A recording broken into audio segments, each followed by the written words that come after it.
आम्ही पाठिंबा. आमचा अण्णावर कसला सर्व गावाचा विश्वास आहे, सगळ्या गावाचा विश्वास आहे. अण्णा कोणाला भेटले काय भेटले काय घेतले नाही आम्हाला. बोलू का? त्या दिवशी पण मसाजो वाशियांनी सगळ्यांनी ग्रामस्थांनी मिटिंग घेतली. त्या दिवशी पण अण्णावर 100% विश्वास दाखवलेला. आजही अण्णावर 100% विश्वास आहे. आम्हाला आणखीन अण्णाकडून एवढी अपेक्षा आहे की हे प्रकरण आमचं शेवट लावेपर्यंत अण्णा आमच्या बरोबर राहतील आणि ह्याच्यात त्यांना जीव तोड प्रयत्न करतील, ह्याची आम्हाला अण्णाच्या बाबतीत अपेक्षा आहे. आमची भूमिका एक आहे. आम्ही जे दिलंय अण्णांकडं, आमदार साहेबांकडे आम्ही ज्या मागण्या दिल्यात, ह्या जर जशात तशा आल्या, त्याला गावकऱ्यांनी ऍक्सेप्ट केलं तर आम्हाला बाकीच्या गोष्टीचं काही घेणं देणं नाही. आम्हाला आरोपींना फाशी झाली की तुम्ही काय करायलात ह्याच्यावर आम्ही तुमचं व्यक्ती स्वातंत्र्य किंवा तुम्ही जे निर्णय घेताल त्याच्यामध्ये आमचं गाव किंवा ते त्याच्यात आम्ही विचारणार नाहीत. आम्हाला ह्या आरोपींना उद्या फाशी द्या.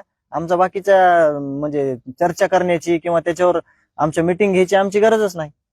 आम्हाला फक्त न्याय भेटला पाहिजे. न्यायाच्या भूमिकेत ते आहेत पहिल्या दिवसापासून आणि सगळेच आहेत. लोकप्रतिनिधी आहेत, मनोज दादा आहेत. मनोज दादा येत नव्हते तर आपला हे आज बसलेलो आपण बसू सुद्धा शकलो नसतो. कारण का FIRच नसता तर अण्णांनी काय केलं नसतं, आम्ही काय करू शकलो नसतो. गावकरी किती मोठं आंदोलन केलं तरी काय करू शकले नसते.